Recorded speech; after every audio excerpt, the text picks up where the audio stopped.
Bruno Traven, La Carreta. 1. Andrés Ugaldo era un indio de pura raza, miembro de la gran tribu Celtal. Era nativo de Lumbogville, una finca del distrito de Cimajovel. El nombre completo de la finca era Santa María Dolorosa de Lumbogville.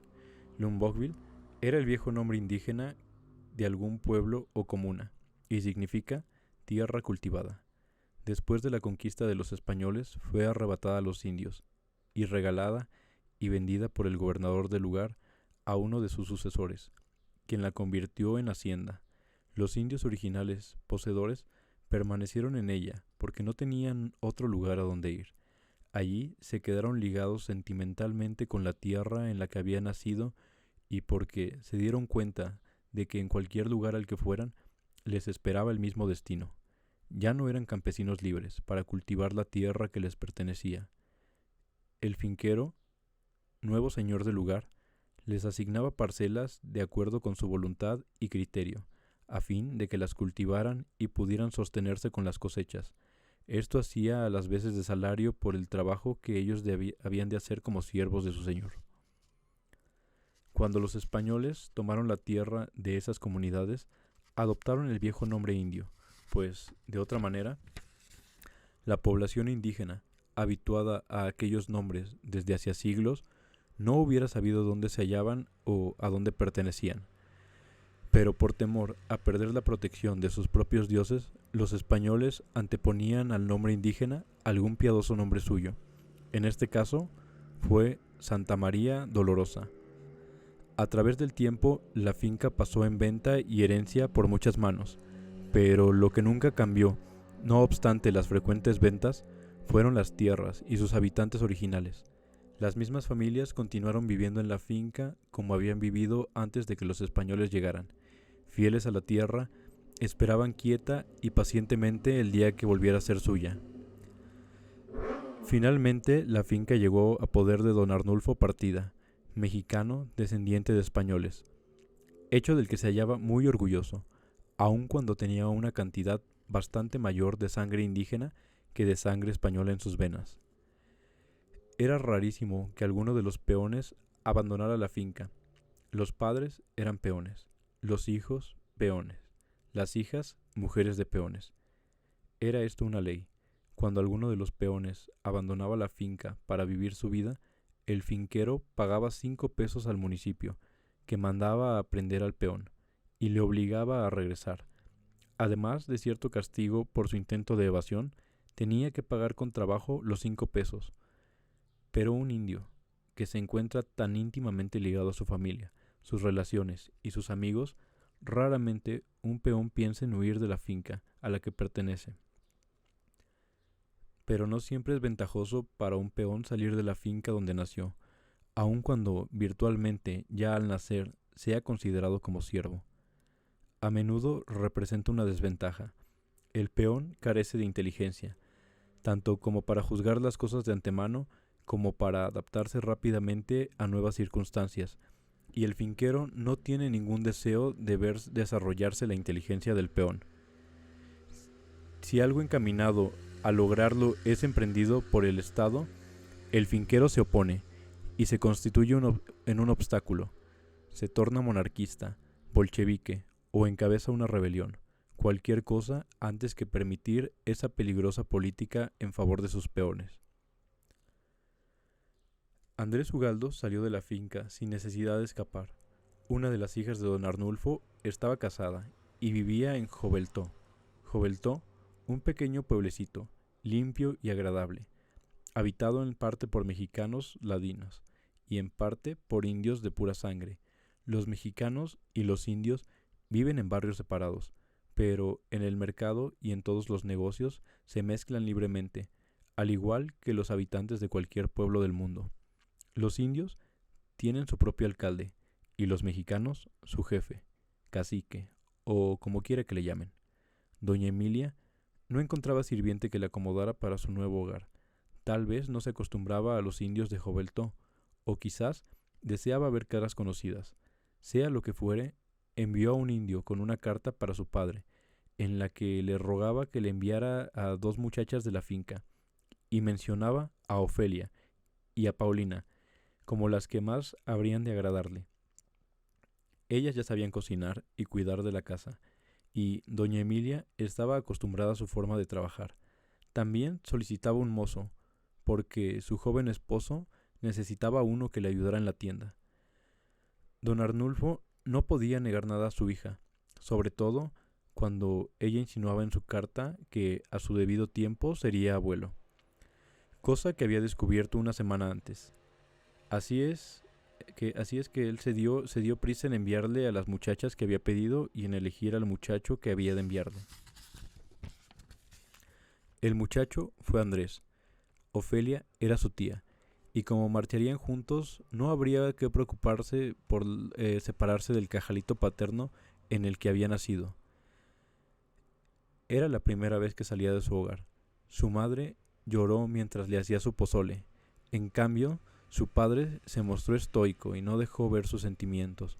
No obstante, el muchacho sabía, de hombre a hombre, cuánto lo amaba su padre y cuánto sentía la pena de su separación, aun cuando ni el menor de sus gestos lo traicionara, poniendo de manifiesto lo hondamente que sufría con la partida de su hijo. Solo en sus ojos oscuros había un resplandor, una luz, que Andrés no había visto antes, y por ella supo que su padre le amaba con una fuerza de la que nunca le habría creído capaz. Porque Criserio era un hombre sencillo, que no sabía de la vida y el mundo, más allá de lo que su milpa y su sembradío de frijoles, sus borregos, los rebaños y los campos de su amo podían enseñarle. Era incapaz de expresar sus sentimientos ni con palabras ni con gestos, y nunca penetró en su cerebro la idea de expresarlos. La luz que Andrés miró en los ojos de su padre en el momento de su partida tuvo una influencia decisiva en su vida entera. Fue el punto de apoyo en el que desarrolló su carácter y la piedra angular de su destino. Andrés tenía entonces 12 años. Montaron a las muchachas a caballo, enrollaron sus ropas y sus alias de borrego en petates y cargaron con ellas en una mula. Andrés y el hombre que lo acompañaba y quien debería regresar a las bestias iban a pie. Era un viaje de 3 días. Las 2 muchachas y el chico se sintieron algún alivio en su añoranza del hogar cuando vieron otra vez la bien conocida cara de doña Emilia.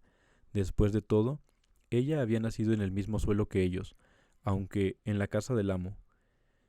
Era un año mayor que Ofelia y 3 años mayor que Paulina. Habían crecido juntas porque las 2 muchachas indias habían entrado al servicio de la casa desde muy pequeñas.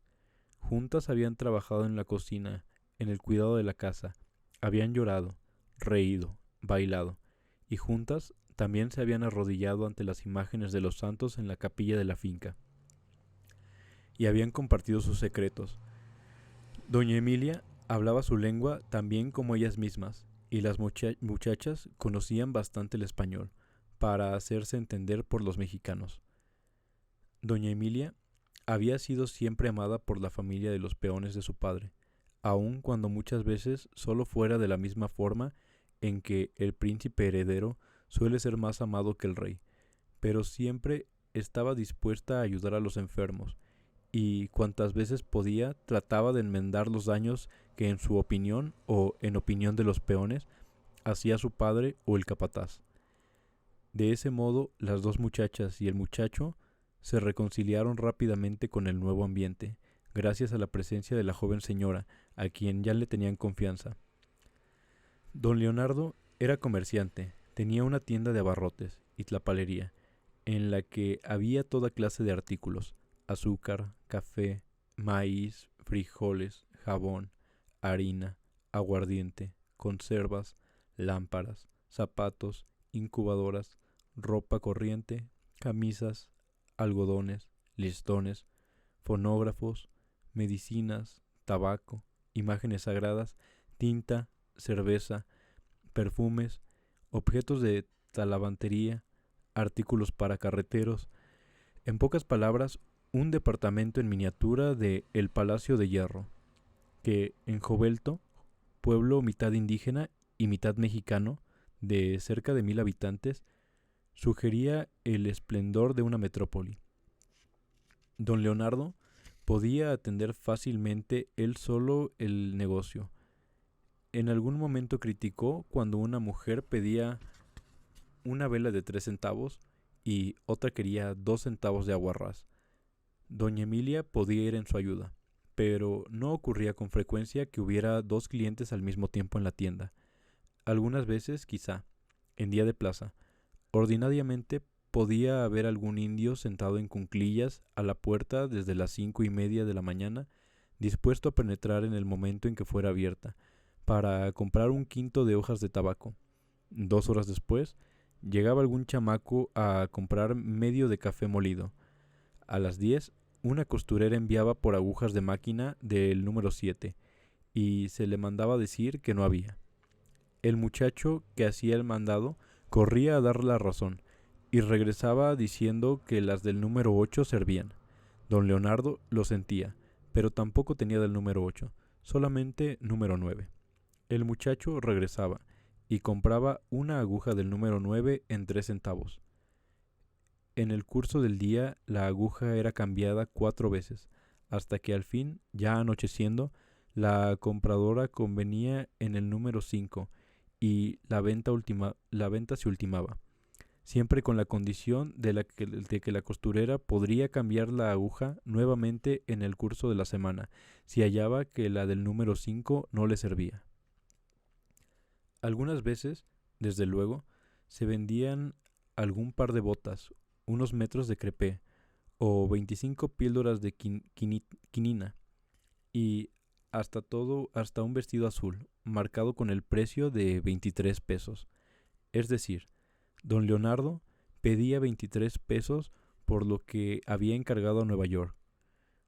Al fin de las 4 horas, durante las cuales don Leonardo y la compradora lloraran o pretendían llorar, el vestido se vendía en 14 pesos. Don Leonardo lloraba porque estaba vendiendo en menos del costo, y eso lo hacía solo porque ella era su vecina, y deseaba el vestido para una boda, y porque él esperaba que en adelante sería una cliente fiel por el resto de sus días. En tanto que ella daba curso a sus lágrimas porque deseaba gastar 8 pesos solamente, y sus ahorros se hallaban amenazados por aquella escandalosa extorsión. Pero cuando el trato se cerraba, don Leonardo decía a su mujer haber ganado 6 pesos en la venta del vestido, y la compradora conversaba al pueblo entero acerca de su habilidad para engañar a don Leonardo, obligándolo a venderle un vestido que por lo menos costaría 30 pesos, en la ridícula suma de 14, pues de no haber sido tan hábil, nunca habría podido comprar en su vida un vestido tan encantador, tan bien hecho, tan gracioso, por una cantidad tan pequeña de dinero. Don Leonardo nunca habría sido rico, ni siquiera habría logrado vivir confortablemente de las utilidades de la tienda. Había mucha competencia. De cada 4 casas, una era una tienda en el pueblo. No tan grandes ni tan bien surtidas como la del don Leonardo. Algunas de ellas podían ser difícilmente consideradas como tiendas, ya que a más de la mitad les hubiera podido comprar toda la existencia por 10 pesos y salir perdiendo todavía. Pero don Leonardo tiraba de los otros resortes, compraba maíz en grandes cantidades a los indios que cultivaban en sus tierras y lo vendía con buenas ganancias en los pueblos grandes como Jovel, Tuxtla, Yalanchel, Balún, Canán. Compraba café al distrito de Cimajovel y cocoa en Pichucalco para venderlo después a los grandes importadores americanos. Compraba cientos de manojos de tabaco en Ucutzin y los vendía a los traficantes de los pueblos, pero tenía un gran capital para llevar a cabo estas empresas de tan gran escala. Además, había muchos otros traficantes tratando de robar su medio de vida a los otros. Además de esto, el tráfico era lo suficientemente amplio y constante como para hacer rico a nadie. Sin embargo, estas líneas eran de gran ayuda, y él tenía razón para considerarse afortunado de que su suegro, don Arnulfo, antes de su casamiento, una tía suya le haya ayudado en su negocio, pero después de ella se había disgustado con él. Las madres y las tías tienen eso en común, que fácilmente se vuelven molestas y hasta vengativas cuando sus allegados se casan, y no insisten con entusiasmo para que compartan con ellos la vida matrimonial. Y las tías, particularmente cuando son solteronas, suelen ser más perversas que las suegras. La suegra, hasta la excepción a la regla, suele ser superviviente de la edad de piedra. Esto se olvida a menudo, y es la razón por la que las bromas acerca de las suegras suelen ser tan tediosas. Don Leonardo no quería ver a su esposa constantemente en la mirada del negocio, aun cuando ésta sea la regla en los pueblos de México, y particularmente entre los comerciantes de clase media y más humilde. La mujer mexicana tiene mucho mejor la cabeza en los negocios que su marido. Es más industriosa y obra con mayor habilidad y prontitud en las situaciones difíciles. Cuando llegue el día en el que las mujeres tomen parte en la política de México, lo que estuvo muy próximo a ocurrir en las elecciones de 1929, la República tendrá asegurada al fin la paz interna y un proceso no soñado hasta la fecha. Proceso no soñado hasta la fecha. Porque las mujeres mexicanas poseen algo de que los hombres carecen eternamente, y esto es previsión y paciencia para esperar los acontecimientos. Era porque don Leonardo no deseaba que su esposa estuviera en la tienda, cuando menos por necesidad, por lo que pensó en un muchacho quien pudiera entrenar para dejarlo en su lugar cuando él se hallara fuera comprando mercancías. Doña Emilia le había recomendado a Andrés, haciéndole una descripción de él. Andrés había sido tomado a la edad de 10 años para servir la mesa en casa de don Arnulfo. En las haciendas de México es usual que sean muchachos, no muchachas, quienes sirven la mesa. Son casi siempre los hijos de peones de la hacienda, aun cuando algunas veces son hijos del propietario de la finca o sus nietos, producto de las relaciones íntimas con las hijas o las esposas de los peones. El trabajo que los hijos de los peones desempeñan en la casa del amo es considerado como un deber, pero el padre legítimo o postizo obtiene algo en recompensa. Puede tener un pedazo mayor de tierra o disfrutar de 1 o 2 días de descanso quincenal en la labor que tiene que hacer cada mes para su amo, o bien obtener licencia para que pasten algunas cabras o hasta una vaca en las praderas del amo. O también el muchacho puede pagar con su trabajo las deudas de su padre, las deudas que su padre contrajera con el patrón, cuando cuando obtuviera de tela para una camisa, algún crédito o un cachorro. Andrés no solo servía la mesa, ayudaba al lavado y la limpieza de las piezas, regaba las plantas del jardín, pulía la montura del amo, ayudaba a bañar a los caballos, llevar agua del río, y cuando no había nada más que hacer, el capataz le daba un grito y entonces tenía que ayudar a torcer cuerdas. Pero sea como fuere, allí él no tenía necesidad de trabajar hasta matarse, y en verdad nadie, ni un solo peón, aun en cierto modo siervos, como tenían que matarse en el trabajo. Por lo menos en esta finca, donde nada se hacía con demasiada prisa, y eso ocurre siempre y cuando las fincas sean poseídas por un mexicano o por cualquier individuo que tenga mezcla de sangre española. Si Andrés era llamado por alguien de la casa y aquel se encontraba retosando con los muchachos del pueblo, se llevaba una reprimenda, tal vez hasta un puñetazo en las orejas, pero allí terminaba todo. Mientras tanto, Andrés se beneficiaba grandemente con sus servicios en la casa. Aprendía algunas palabras de español y, de hecho, cuando llegó a Joveltó, lo hablaba también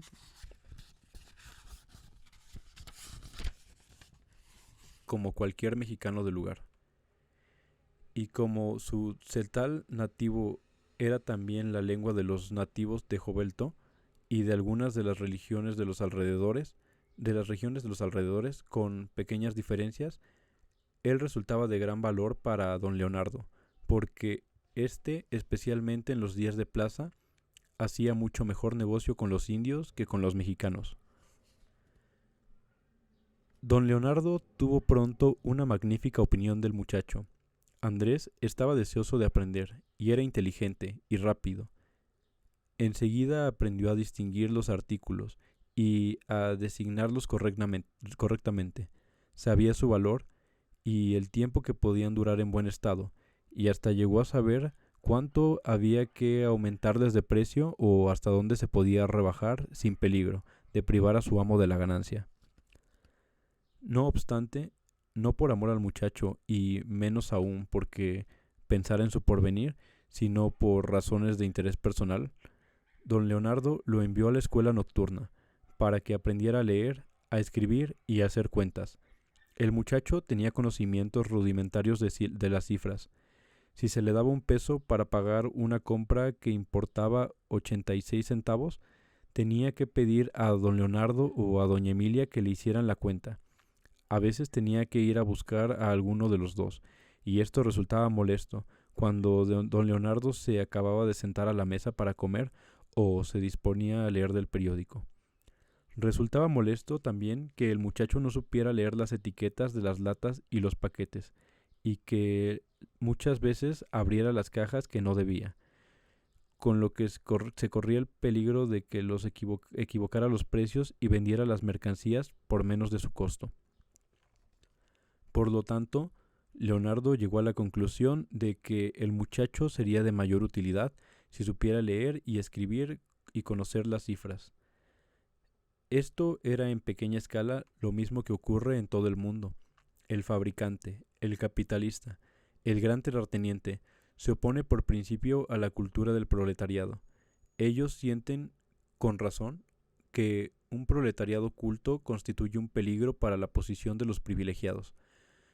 Pero la vida económica ha llegado a ser tan compleja que un fabricante cuyos trabajadores sean incultos no puede competir con otro que cuente con gente inteligente y alerta. Un trabajador del acero que no sabe que un transmisor usa para producir un filamento de 10 vueltas por una pulgada no puede ser útil para un fabricante en la actualidad. Debido a la maquinaria que un artesano tiene que manejar ahora, si no le es posible leer de un vistazo las indicaciones impresas en todas las manijas, las ruedas, los rodillos pueden ocasionar al fabricante una pérdida de $10,000 en 2 segundos. Un trabajador incapaz de leer un diagrama y de trabajar de acuerdo con él resulta inútil. En nuestros días, si un capitalista desea continuar siéndolo, debe ayudar al gobierno y basta facilitar el camino para la educación de los niños que algún día necesitará para el manejo de sus máquinas.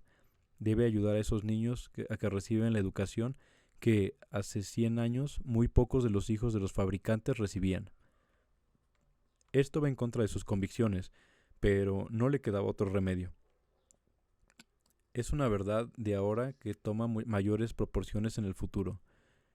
No es el país más culto de su capa superior, sino el país cuya base es la más culta, la que ocupa el primer lugar y decide sobre el valor del dólar.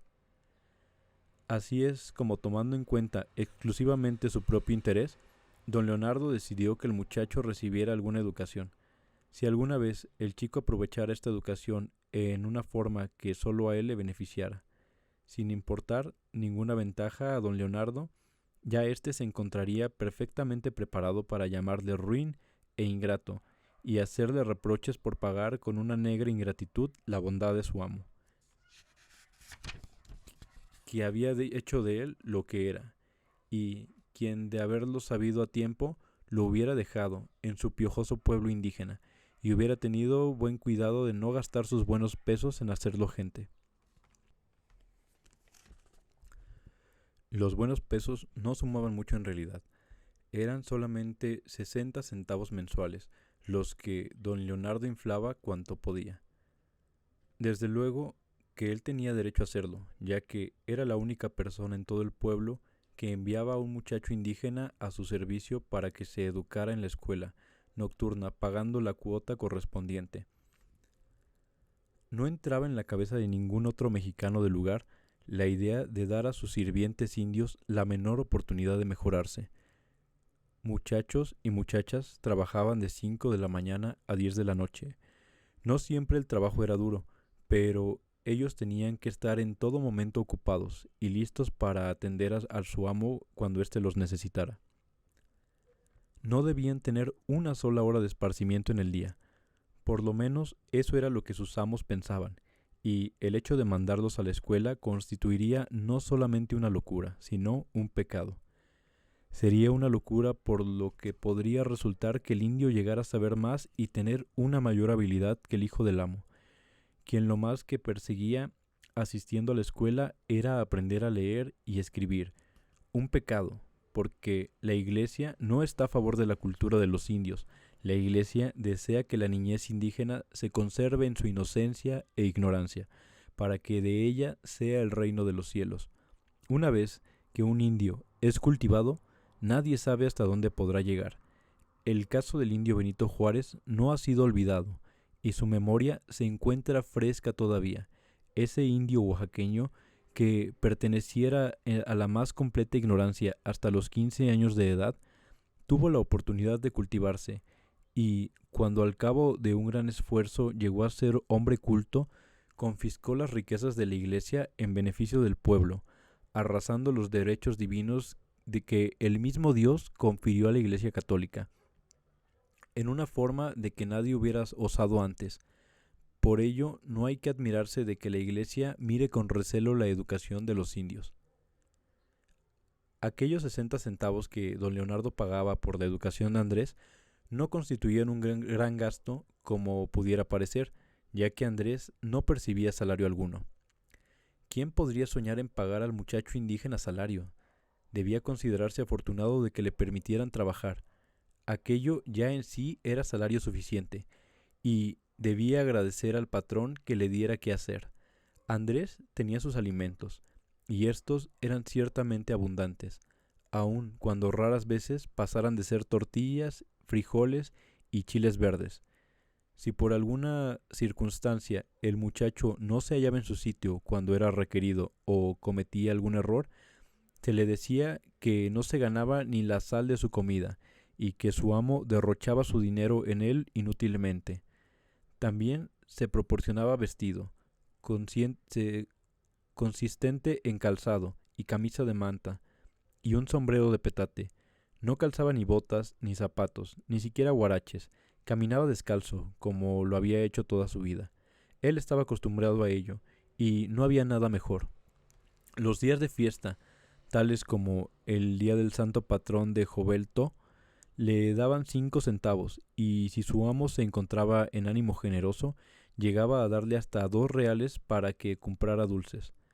Esto ocurría solamente una vez al año, porque solamente una vez al año se festejaba al santo patrón. El día de su santo recibía 10 centavos, quizás un nuevo cinturón de lana para fajarse los calzones de manta. No tenía cama, ni estaba acostumbrado a ella. Dormía en un petate que extendía en la cocina o en el pórtico. Aquel petate lo había llevado con él cuando salía de su casa. Como nunca había percibido salario alguno cuando trabajaba en la casa de su amo el finquero y nunca había poseído ahí ningún centavo, ignoraba lo que un salario significaba, y ahora que 2 veces al año recibía unos cuantos centavos, sentía haber dado un gran paso en el adelanto de su vida.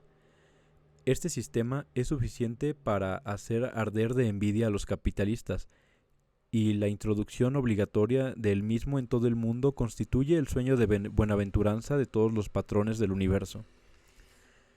El maestro estaba satisfecho de enseñar al muchacho por 60 centavos mensuales. Su salario era de 25 pesos al mes. El jefe político recibía 600 pesos mensuales, sin contar con el rendimiento de cohechos y extorsiones, lo que aumentaba considerablemente sus entradas. El maestro percibía el salario más bajo que se pagaba a los empleados del Estado. Los agentes del Ministerio Público y los alguaciles gozaban de un salario de 25 veces mayor, y la razón por la cual reciben 25 veces más y son honrados 25 veces más es porque su obligación consiste en perseguir las faltas de sus vecinos. El Estado les obliga a llevar a cabo su tarea en pro de sus propias conservaciones y para recordar al pueblo que el respeto y la propiedad privada es un signo de civilización. El maestro no puede extorsionar, carece de derecho y del poder para hacerlo, y a nadie le interesa cohecharlo, pues carece de importancia tanto para los discípulos como para sus padres que aquellos aprueben o no los exámenes. La única forma en la que él podía aumentar sus ingresos era haciendo funcionar a aquella escuela nocturna para adultos y niños que no podían concurrir a la escuela diurna. La mayor parte de los niños del lugar y los niños de padres indígenas tenían que trabajar durante el día. Unos en los campos, otros en diversas industrias caseras tales como modelado de velas, enrollado de cigarros, cerámica, talabartería, sombrerería, dulcería, etc. El maestro cobraba 1 peso al mes por cada alumno, adulto o no. Muchos padres no podían pagar y sus niños se quedaban sin educación. Don Leonardo, como buen hombre de negocios, se dio la maña para birlar al maestro 40 centavos del peso que debía de pagar por la educación de Andrés. Andrés tenía que concurrir a la escuela de 7 a 9 o de 9 a medianoche, y él hubiera gustado de hacerlo todas las noches, por el placer de estudiar, pero si su amo lo necesitaba en la tienda no podía concurrir. El negocio estaba en primer término y el estudio era solamente pérdida de tiempo. Don Leonardo no le compraba libro alguno. Si tenía el gran desprendimiento de darle una libreta manchada, un lápiz roto o una botella de tinta cortada, lo hacía con gesto agrio y se lo cantaba en voz bien alta. Pero Andrés podía tomar los pedazos de papel que no servían ya para la envoltura y abrir bien los ojos en la calle para recoger los pedacitos de lápiz que alguien extraviaba o tiraba. No obstante lo rudimentario de la educación, él aprendió mucho. Lo más importante de su aprendizaje fue saber valorar la instrucción, porque hasta que no se sabe leer y escribir, no es posible comprender el valor de la lectura y de la escritura.